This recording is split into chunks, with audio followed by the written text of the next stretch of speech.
जी नमस्कार, मैं अजय वर्मा और आप देख रहे हैं न्यूज़ नशा। तो आज हम आपको लिए चलते हैं सुभाष शिर्के जी के पास और उन्हीं से जानेंगे। खास जो मेरा टॉपिक है वो है इंटरनेशनल डिप्लोमेसी को लेकर, जिस पे कि हम क्लेम करते हैं कि आज की तारीख में मोदी जी की सरकार और मोदी जी के प्राइम मिनिस्टर बनने के बाद हमने एक जगह पाया है इंटरनेशनली, और लोग आज हमें क्लेम करते हैं, हमारे सपोर्ट में खड़े हैं, और हम एक बैलेंस्ड और कहा जाए कि बड़ा स्ट्रैटेजिक वे में अपनी इंटरनेशनल डिप्लोमेसी को आगे बढ़ा रहे हैं। ऑपरेशन सिंदूर के बाद बहुत कुछ देखने को मिला, बहुत कुछ सुनने को मिला, और उसी के संदर्भ में हम आज अपने वरिष्ठ पत्रकार मित्र सुभाष शिर्के से जानना चाहेंगे, ये जो पुतिन का कॉल है for RIC, Russia Indo China troika, ये जो बनाने की एक कोशिश पुतिन साहब ने शुरू की है after being grilled and pushed by Trump, that is United States, Ukraine को लेकर। यूक्रेन में सीज फायर जब रशिया ने ना कर दिया तो ट्रम्प साहब का स्टैंड बदल गया, और रशिया पुतिन साहब को भी ये समझ में आ गया कि वेस्टर्न इन्फ्लुएंस अगर साउथ एशियन एरियाज में, रीजन में बढ़ जाता है तो ये उनके लिए ही नहीं, रीजनल फोर्सेस के लिए भी मुश्किल होगा। और शायद इसी में, क्योंकि हमारा बहुत पुराना ऑल वेदर फ्रेंड और पुराना रिश्ता है रशिया के साथ, आर्म्स डील को लेकर भी हम आर्म्स उनसे खरीदते रहते हैं, और S-400 ने तो इस बार ऑपरेशन सिंदूर में हमारे दोस्ती को और मजबूत कर दिया है लगता है। हाँ, चाइना एक इरिटेंट है जरूर RIC में, जो इंडिया के लिए स्ट्रैटेजिकली 2 बार सोचने की बात आएगी, अगर हम सोचते भी हैं कि पुतिन साहब के इस बात पे कि RIC ट्रॉयका में हम ज्वाइन करें क्वाड की जगह। सवाल ये उठता है कि ये क्यों, और इंडिया के लिए क्या इश्यूज उठ सकते हैं, क्योंकि चाइना आज भी पाकिस्तान के साथ जो उनके रिश्ते हैं वो हमारे लिए बड़ा क्वेश्चनेबल हो जाता है। क्या चाइना अपने रिश्ते पाकिस्तान से तोड़कर RIC में इंडिया को एक्सेप्ट करेगा एज अ फ्रेंड? जी सुभाष जी, इस इंटरनेशनल डिप्लोमेसी पे ये बहुत बड़ा मुद्दा है, क्योंकि वर्ल्ड वॉर के तरफ हम बढ़ रहे हैं। US की नज़र साउथ एशियन एरिया में, चाइना की नज़र पर्ल ऑफ स्ट्रिंग जो है उस पे, और Russia is always in Ukraine को देखिए। उन्होंने तो यूनाइटेड स्टेट्स के साथ जब नेगोशिएशन यूक्रेन वाली सीज फायर की बात आई थी तो शायद उन्होंने खुलकर कह दिया था Ukraine should return those areas also which earlier also not belong to Russia. Crimea के बारे में उन्होंने कहा था US शुड रिकॉग्नाइज क्रीमिया। तो ये सारे जो मुद्दे इंटरनेशनल उठ रहे हैं, कहीं ना कहीं हम भी उसमें पार्टी बनते जा रहे हैं। जी सुभाष जी। देखिए अजय जी, इसमें जो मुद्दा है RIC को फिर से रिवाइव करने का, तो उसमें रशिया जो है उसने पहल की है, और लावरोव उनके जो विदेश मंत्री हैं उन्होंने कहा है कि भारत को इससे बहुत फायदा होगा, क्योंकि आप जैसे जानते हैं कि रशिया का जो तेल है वो तेल भारत खरीद रहा है, और उसके बदले में रशिया को पैसे मिल रहे हैं, क्योंकि बाकी सारे जो यूरोपियन कंट्रीज है और नेटो कंट्रीज है, इन्होंने रशिया से तेल लेना, क्रूड ऑयल लेना ये बंद कर दिया है, और इसके कारण रशिया को अपना जो यूक्रेन वॉर है उसको फंड करने में बहुत तकलीफ हो रही है। तो पिछले 3 सालों से ये चल रहा है कि रशिया जो है वो उनके पास जो भी टैंकर्स है वो भर के वो क्रूड ऑयल जो है वो एक्सपोर्ट कर रहा है। उसमें भारत को भी फायदा इसलिए हो रहा है क्योंकि सस्ते दाम में और रुपये के जो अपना करेंसी है उसमें रशिया हमें ये दे रहा है। तो डॉलर और रुपये का जो अंतर होता है वो हमें सहन नहीं करना पड़ रहा है, उसका जो फर्क है वो हमें सहन नहीं करना पड़ा। हालांकि मोदी सरकार ने इंडियन ऑयल या भारत पेट्रोलियम को इसकी जिम्मा देने के बजाय निजी कंपनियां हैं उनको मालामाल कर दिया इस मामले में, तो इसका भारतीय इकोनॉमी को ज्यादा फायदा नहीं होगा। हाँ, कुछ हद तक सरकार जो चाहती है कि पेट्रोल की और डीजल की जो प्राइसेस है वो थोड़ा सा कंट्रोल में रहे, और उससे उसको ज्यादा जो टैक्सेस मिल रहे हैं वो लगातार बरकरार रहे, जिससे जो इकोनॉमी पे जो शॉक्स लग रहे हैं ये सारे आर्थिक मंदी के कारणों में, वो सह लिया जाए। तो ये जो अरेंजमेंट है, ये अरेंजमेंट अमेरिका को पसंद नहीं है और अमेरिका ने इसके खिलाफ बोला है। अभी हाल ही में ट्रंप और पुतिन इनकी 2 बार फ़ोन पे चर्चा हुई और उस वक़्त खुद एक कतर में भी वो उनकी मीटिंग हुई थी। उसके बाद इस्तांबुल में टर्की में यूक्रेन और रशिया और यूएस इन तीनों के बीच में चर्चा चल रही है। तो इसमें ट्रंप ने हम चुनाव जीतने से पहले ये दावा किया था, चुनाव प्रचार में दावा किया था, मैं अगर जीत के आऊँगा तो तुरंत पुतिन जो है वो यूक्रेन वॉर खत्म कर देगा, लेकिन ऐसा नहीं हुआ है। ट्रंप साहब ने बहुत प्रेशर डाला पुतिन इनके ऊपर, लेकिन पुतिन मान नहीं रहे क्योंकि उनको उनके अपने जो स्ट्रैटेजिक कारण इसके पीछे होंगे। दूसरा, जिस तरह से पिछले हफ्ते में यूक्रेन ने भारी मात्रा में ड्रोन के ज़रिए आक्रमण किया और लगभग जो बड़े बॉम्बर्स थे, 40 से ज़्यादा बॉम्बर्स रशिया के, वो ध्वस्त कर दिए और ये इसके चलते रशिया अभी ये इस सिचुएशन में नहीं कि वो वॉर रोक देगा। और जब ट्रंप ने पुतिन से बात की तो पुतिन इन्होंने साफ रूप से स्पष्ट कर दिया था कि हम इसका माकूल जवाब देंगे और वो जवाब अभी भी चल रहा है। आप देख रहे हैं कि रोज़ाना खबरें आ रही है कि यूक्रेन पर ड्रोन के ज़रिए, मिसाइल के ज़रिए रशिया हमला कर रहा है। तो ऐसे में अमेरिकी कांग्रेस और सीनेट में एक प्रस्ताव लाया गया है जिसके तहत जो भी कंट्रीज़ है जो तेल खरीद रहे हैं रशिया से, उनके खिलाफ सैंक्शंस लगाए जाएँ। और ऐसा अगर होता है तो रशिया से कोई तेल नहीं खरीदेगा और ऐसे में रशिया को यूक्रेन के साथ जो वॉर उसका चल रहा है, वो फंड करना बहुत ही मुश्किल हो जाएगा। तो अमेरिकी जो रिपब्लिकन पार्टी है, उनको यही लग रहा है कि इससे ही पुतिन को नकेल कसी जा सकती है और इसके लिए वो कोशिश कर रहे हैं, लेकिन ट्रंप का भरोसा नहीं उनको आ रहा है अभी भी, क्योंकि ट्रंप एक तरह से कह रहे हैं कि पुतिन मेरा दोस्त है, उसी तरह वो कह रहे हैं कि मैं उनसे बात कर रहा हूँ, जल्दी कुछ होगा, लेकिन हो नहीं रहा।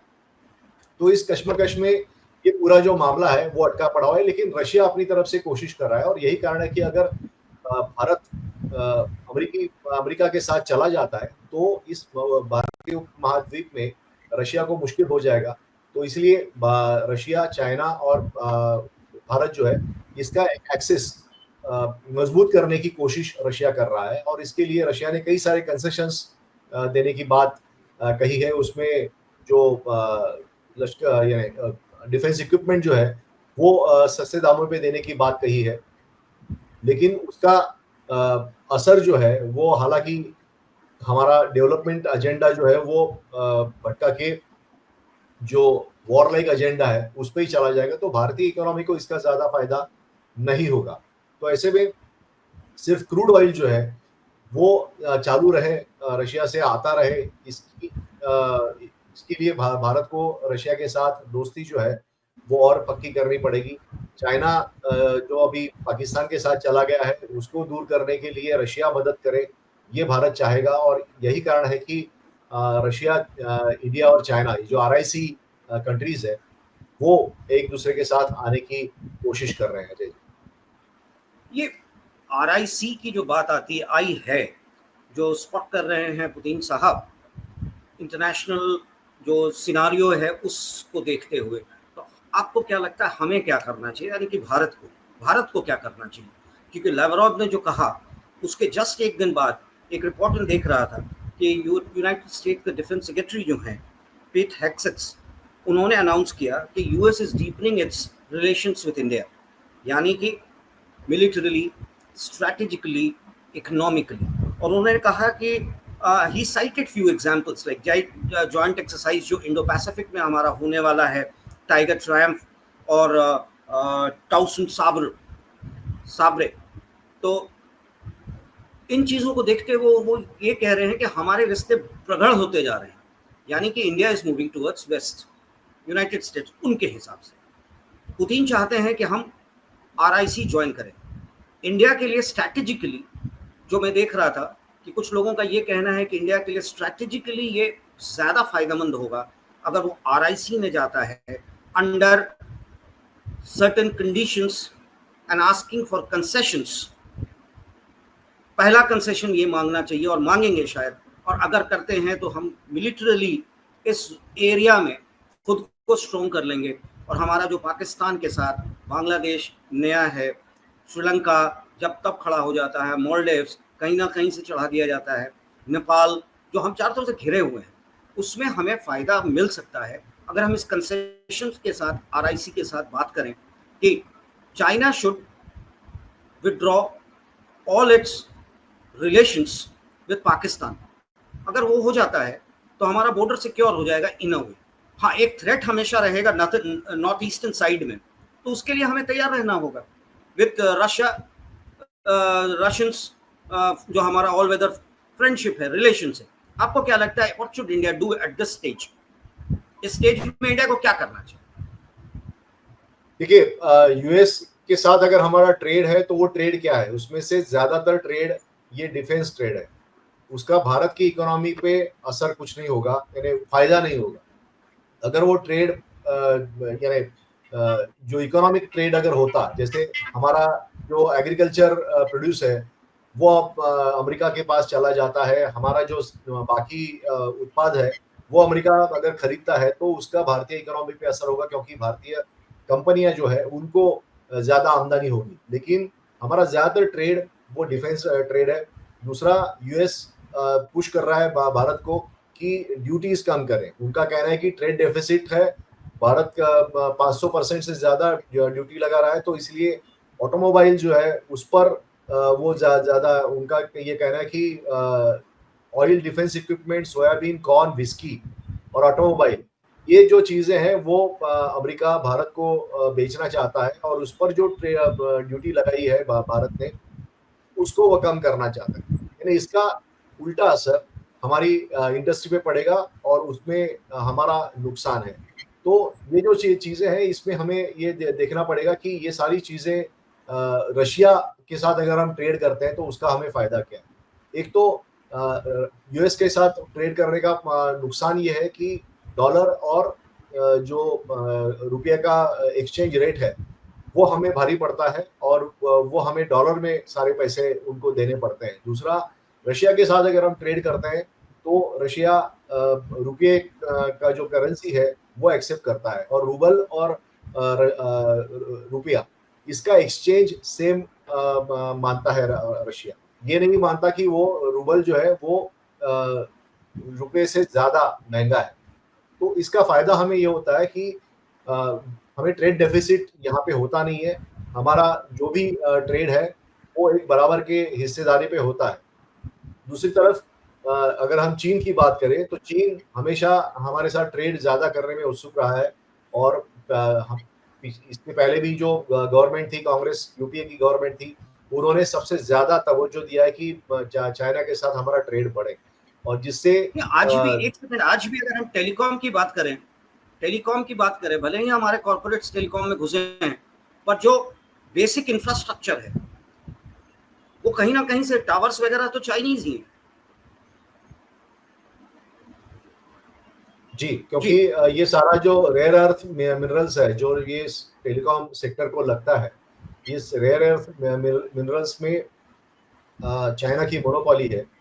हमारे पास कुछ रेयर अर्थ मिनरल्स है, लेकिन वो इतने ग्रेड के नहीं है कि उससे हम टेलीकॉम सेक्टर में कुछ आगे हम कर सके। तो जो लिथियम बैटरीज बनाने की बात होती है, या फिर वो जो इक्विपमेंट्स होते हैं जो टेलीकॉम सेक्टर को लगते हैं, मोबाइल इंडस्ट्री को लगते हैं, ये सारा माल जो है, कच्चा माल जिसको कि हम कहें, वो चाइना से आता है, और इसलिए हमें चाइना पे ज़्यादा निर्भर रहना पड़ रहा है। चाइना भारत को की जो मार्केट है वो भी जानता है, इसलिए चाइना भारत से व्यापार करना चाहता है। रशिया भी यही करना चाहता है, लेकिन यूएस के साथ अगर हम ट्रेड करते हैं तो हमारा डिफेंस पे बजट जो है वो ज़्यादा बढ़ेगा। इसका मतलब ये है कि कुछ ना कुछ चीज़ें होती रहेगी पाकिस्तान से, क्योंकि अमेरिका पाकिस्तान को भी मदद कर रहा है। यही कारण है कि उसको वर्ल्ड बैंक से कर्ज मिला है। उसको यूएन में जो सिक्योरिटी टेररिज्म की जो कमेटी है उसका उपाध्यक्ष बनाया गया है। तो ये सारा अमेरिका की देन है, अमेरिका का आशीर्वाद है, इसलिए सब कुछ हो रहा है। तो यानी दो उसको तो दोनों का आशीर्वाद है, चाइना, हाँ, तो यूएस और चाइना दोनों का आशीर्वाद है। यूएस और चाइना का है, और हम सोच रहे हैं कि हम किधर पैर रखें। हम तो मुर्गियों को लड़ाने का ये मामला है। We have been split. China एक तरफ से खींच रहा है, रशिया एक तरफ खींच रहा है, यूएस एक तरफ खींच रहा है, और हम ये डिसाइड नहीं कर पा रहे हैं। हम बहुत ही तरीके से ये बात कर रहे हैं कि हम नॉन अलाइंड है। जी, हम नॉन अलाइंड तो नहीं है, क्योंकि हमने 2014 से हमने पूरा अमेरिका को ही हमने ज्यादा नजदीक किया है, उसको साथी माना है। और मैं एक बार यहाँ पे मुंबई में रशियन कॉन्सुलेट जनरल है, उनसे मेरी मुलाकात हो रही थी, तो वो यही कह रहे थे कि हमारी दोस्ती तो बहुत पुरानी है। जब अमेरिका मदद नहीं कर रहा था भारत को, तब रशिया भारत को मदद कर रहा था, और अचानक से भारत ने पलटी मारी है। तो ये सारी जो चीजें हैं, रशिया इससे नाखुश है, ये क्लियर है। लेकिन फिर भी जो दोस्ती होती है फॉरेन रिलेशंस में, वो लॉन्ग टर्म होती है, वो शॉर्ट टर्म पे होती नहीं है। तो ऐसे में रशिया हमेशा भारत का उसको पता है कि भारत जरूरी है उसको इस पूरे महाद्वीप में, और इसके लिए भारत, रशिया और चाइना, इनका एक्सेस बनने की बात हो रही है। लैवरोव का एक जो विदेश मंत्री है, उन्होंने अच्छा बोला है, वो इम्पोर्टेंट है।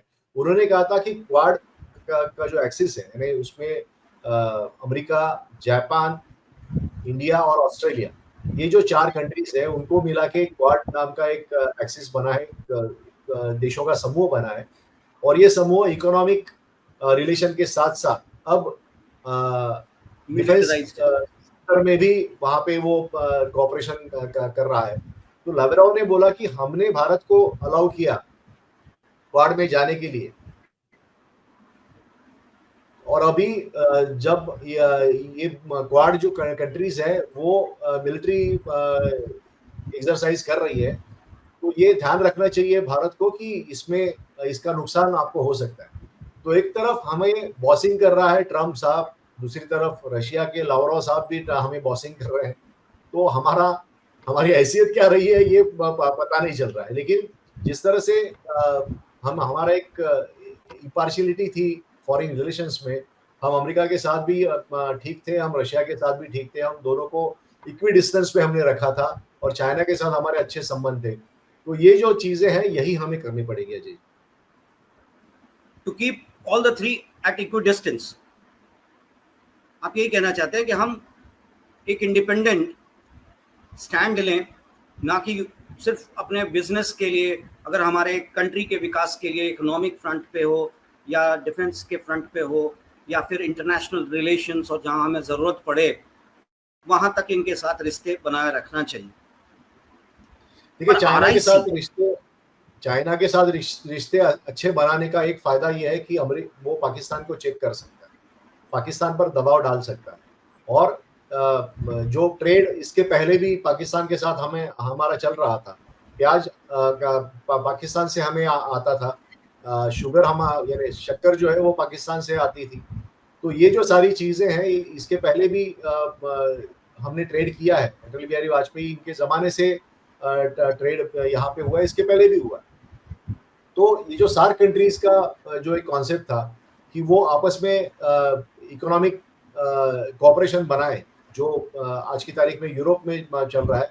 यूरोप में भी सेकेंड वर्ल्ड वॉर में काफी 10 करोड़ से ज्यादा लोग बाधित हुए थे, उनकी मृत्यु हुई थी। लेकिन इकोनॉमिक कोऑपरेशन के लिए सारी यूरोपियन कंट्रीज इकट्ठा आ गई, और आज हम देख रहे हैं कि जर्मनी भी बाकी यूरोपियन कंट्रीज के साथ कंधा से कंधा मिलाते हुए व्यापार कर रहा है। सार्क के पीछे यही भूमिका थी, लेकिन जिस तरह से बीजेपी की अपनी राजनीतिक भूमिका है, उसमें सार्क कंट्रीज का कोऑपरेशन वो भाता नहीं है, क्योंकि उसका उल्टा असर यहाँ पर बीजेपी के जो कार्यकर्ता है उनके ऊपर होगा कि हम अगर पाकिस्तान के साथ व्यापार करना चाहते हैं तो उसका असर यहाँ पे होगा। और यही कारण है कि सार्क कंट्रीज जो है आज की तारीख में ये पूरा सिस्टम जो है वो ठप पड़ा हुआ है। दूसरी तरफ अगर रशिया और चाइना की हम अगर हम बात करें तो चाइना के साथ अगर हमारे रिश्ते और मजबूत हो जाते हैं, जिसकी पहल भी नरेंद्र मोदी इन्होंने अपने पहले कार्यकाल में की थी, लेकिन उसका बाद में वो असर रहा नहीं। तो ये ज़्यादा हमें करना होगा, क्योंकि कोई भी आएगा हमारे साथ तो वो अपना इंटरेस्ट देखेगा। इसलिए हमें इक्विडिस्टेंस तीनों को रख के हमें अपना इंटरेस्ट जो है वो उसको देखना पड़ेगा। जी।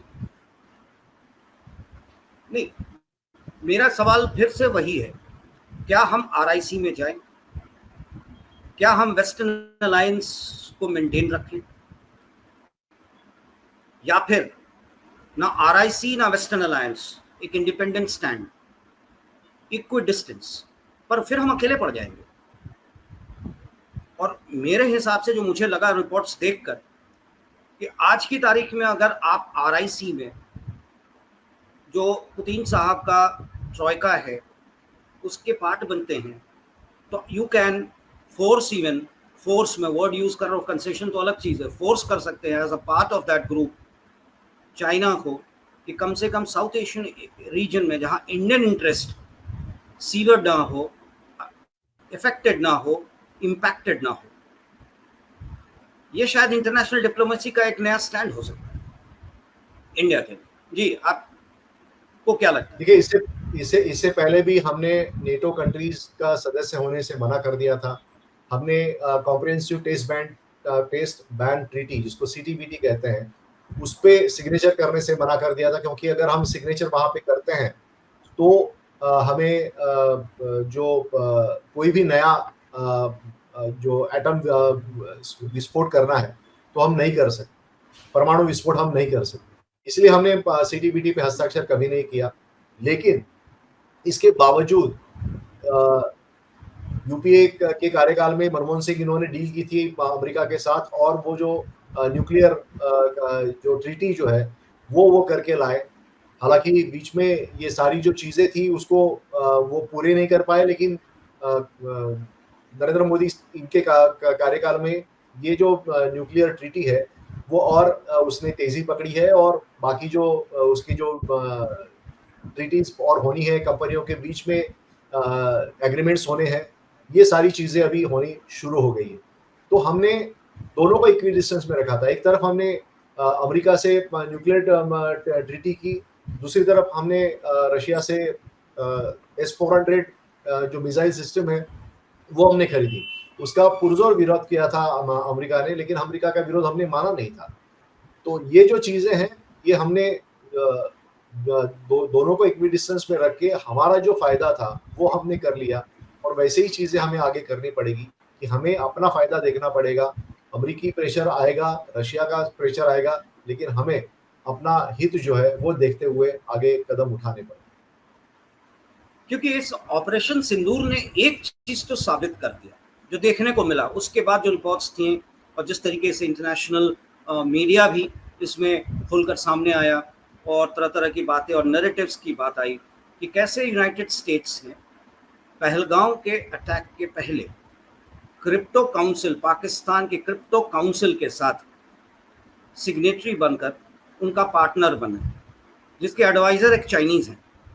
दूसरी तरफ कैसे IMF का, बिकॉज 13% से ज़्यादा का वोट राइट्स यूनाइटेड स्टेट्स को है, तो इसके बावजूद भी जो ट्रेंचेस मिलने थे लोन पाकिस्तान को, वो मिला even after Pahalgam attack and operation Sindoor. कैसे यूनाइटेड स्टेट्स, यूनाइटेड नेशन के सिक्योरिटी काउंसिल में इनको जगह दिलाई गई। इंटरनेशनल फ्रंट पे कैसे यूनाइटेड स्टेट्स पाकिस्तान को खुलकर सपोर्ट करता है, और उसके पीछे कोट अनकोट आता है बिजनेस। रेयर अर्थ जो बालूचिस्तान और पूरे सिंध प्रोविंस में भरा पड़ा है, रशिया, चाइना, US सबकी नजर उस पे है। और हम इस पूरे खेल का एक तरह से कहा जाए तो ट्रंप ने या यूनाइटेड स्टेट्स ने ऑपरेशन सिंदूर के आसपास या पहले या बाद में हमारा जम के इस्तेमाल किया। सीज फायर जब वो क्लेम कर सकता है कि हमारे कहने पे सीज फायर हुआ, बाद में भले ही उसने कहा, रिवर्ट किया अपना लाइन, नहीं नहीं नहीं हमने ऐसा नहीं कहा था, it was between the two. What was the intention? Is India being used, taken for granted, or are we living or keeping ourselves in dark politically, internationally? Is diplomatic international war में? That could be one reason that Putin came out with RIC. मुझे लगता है कि शायद Putin को भी समझ में आ गया होगा कि इंडिया के लिए मोस्ट बेनिफिशियल है RIC. जी, आपका क्या कहना है इसमें? देखिए, हाँ, ये जो लीडरशिप होती है उसको कॉल लेना होता है. 1971 में इंदिरा गांधी जब प्रधानमंत्री थी तो उन्होंने कॉल लिया था कि जब 7th फ्लीट अमेरिका का आया था तो उन्होंने उसको भी जवाब दिया था कि हम झुकेंगे नहीं, और हमने पूरा डट के सामना कर दिया, और हमने हमारा जो इंटरेस्ट था पाकिस्तान के 2 टुकड़े करना, वो हमने कर दी. रशिया ने अपना डिस्ट्रॉयर मूव कर दिया. हाँ, रशिया ने भी अपने नौसेना जो है वो मूव की थी, और अमेरिका के जो यानी उनकी जो पनडुब्बियां और बाकी जो बेड़ा था, 7वां बेड़ा, उसके सामने ही रशियन के जो यानी उसकी जो नौसेना है वो खड़ी हो गई भारत के पक्ष में. तो ये जो डिप्लोमेसी थी ये उस वक्त इंदिरा गांधी इन्होंने की. उसमें उन्होंने दोनों को एक दूसरे से उलझाकर अपना जो हित है वो उन्होंने साध्य कर लिया था. तो हमें ऐसा ही करना पड़ेगा. हमें इस तरह से ही काम करना पड़ेगा कि अमेरिका और रशिया इनको आपस में उलझकर हमें अपना जो काम है वो करना पड़ेगा. चाइना हमारे साथ अगर आता है, रशिया चाइना एक्सिस अगर हमारा होता है, तो उसका फायदा ये होगा कि पाकिस्तान न्यूट्रल हो जाएगा. पाकिस्तान के ऊपर प्रेशर आएगा क्योंकि ये 2 महासत्ता है, वो महासत्ता भारत के साथ है. तो ऐसे में पाकिस्तान कोई पहलगाम जैसी जो हरकतें हैं वो नहीं कर पाए, क्योंकि उसको पता होगा फिर ये तीनों मिला के उनको रौंद देंगे. तो ये सारी जो चीजें हैं वो हमें देखना पड़ेगा. उसमें अमेरिका के जैसे आपने बताया बलूचिस्तान और बाकी रेयर अर्थ का भी इंटरेस्ट है अमेरिका का. तो अमेरिका जब व्यापार का मुद्दा आता है तो अमेरिका का कोई सगा नहीं होता. तो इसलिए अमेरिका कब हमें छोड़ दे अपने भरोसे, ये हमें पता नहीं चलेगा. और यही हुआ है कि ट्रम्प साहब ने परसों ही कहा था फिर एक बार कि मैंने वो ये किया था, जंग रुकवा दी मैंने, ये उन्होंने ट्रम्प साहब ने कहा था. तो ये जो चीजें हैं, ट्रम्प इनका कोई भरोसा नहीं है. वो सनकी आदमी है, कब क्या कहेंगे, कब क्या बोलेंगे, ये इसके बारे में कोई जानता नहीं है. और आज की तारीख में अमेरिकी की जो फॉरेन रिलेशंस है वो पूरा ट्रम्प के जिसको हम कहें कि पूरा जो उनका रूप है, कुछ भी कभी कुछ भी बोलते हैं, तो उस तरह से उनका चल रहा है. उनके ऊपर ही वो तय है. और यही कारण है कि भारत को भी संभल के इसमें बातचीत करनी पड़ेगी, संभल के सारी चीजें जो है कदम उठाने पड़ेंगे. ट्रम्प के इसी उल्टे सीधे बयानों के कारण ही तो शायद एलन मस्क उनसे अलग हो गए. जी, ये तो सयामी उन्होंने इनडायरेक्टली कह दिया, और शायद रिपोर्ट्स भी आ गई थी उनको कोट करते हुए कि ट्रम्प की जगह अब JD Vance will be the choice for the American presidential. जी, इससे भयंकर जो इप्स्टेन नाम का एक जो वहाँ का हॉलीवुड का शख्स है, उसके साथ ट्रम्प उसके ऊपर आरोप यह है कि उसने कम उम्र की बच्चियों को सप्लाई किया था बड़े बड़े लीडर्स को, और उसमें उस इप्स्टेन फाइल में ट्रम्प साहब भी है, ऐसा आरोप इलॉन मस्क इन्होंने किया था. तो ये तो बहुत ही भयानक आरोप था. इससे अमेरिका का पूरा जो रिपब्लिकन महकमा है वो पूरा सकपका गया था. और बाद में इलॉन मस्क ने वो अपना जो ट्वीट है वो डिलीट किया है. आज या कल की बात है कि उन्होंने वो डिलीट किया है. लेकिन दोनों के रिश्ते जो है वो बिल्कुल टूटने के कगार पे हैं. उसको पाटने की कोशिश रिपब्लिकन बाकी जो लीडर्स हैं वो कर रहे हैं. लेकिन ट्रम्प को इतनी धमकी दी इलॉन मस्क ने कि वो तीसरी पार्टी खड़ा कर सकता है. तो ये जो दोनों संघी इकट्ठे नहीं रह सकते ये तो तय है, इसलिए शायद ये हो सकता है कि दोनों जो है वो ज्यादा काल इकट्ठे नहीं रह पाएंगे। चलिए अच्छा है, देखते हैं समय के साथ ट्रम्प और इनकी एलन मस्क की तो बात अलग है, वो यूनाइटेड स्टेट्स का मामला है, रिपब्लिकन्स का मामला है, उसमें हम डायरेक्टली इनडायरेक्टली कहीं नहीं है। पर हमारे देश की जहाँ तक बात आती है तो जो इंटरनेशनल डी वॉर चल रहा है, ongoing international D war, international diplomatic war, उसमें हमारा क्या स्टांस होगा, हमारा क्या स्टैंड होगा? हम यूएस के साथ ही रिश्ते बनाते रह जाएंगे या पुतिन साहब के कॉल पे हम RIC यानी कि रशिया इंडिया चाइना ट्रॉयका में जाने की बात सोच सकते हैं? समय बताएगा। राजनीति में कभी भी लोग पलट लेते हैं, जैसे बिहार में एक मुख्यमंत्री हैं जिनके बारे में फेमस है कि वो कब किधर जाएंगे गॉड नोस। ये तो पॉलिटिक्स में होता रहता है, तो इंटरनेशनल पॉलिटिक्स में भी कब कौन कहाँ जाएगा कोई नहीं जानता है। बट जाने के पहले बस इतना ही है कि जो भी डिसीजन लें that should be in the national interest. जी अच्छा लगा आपसे बात करके सुभाष जी, फिर मिलेंगे इसी तरह के कुछ टॉपिक्स के साथ। और आप हमसे जुड़े रहने के लिए सब्सक्राइब करें YouTube पर, फॉलो करें Twitter पर और लाइक करें Facebook पर। और ज्यादा जानकारी के लिए आपको टाइप करना होगा सिर्फ न्यूज नशा।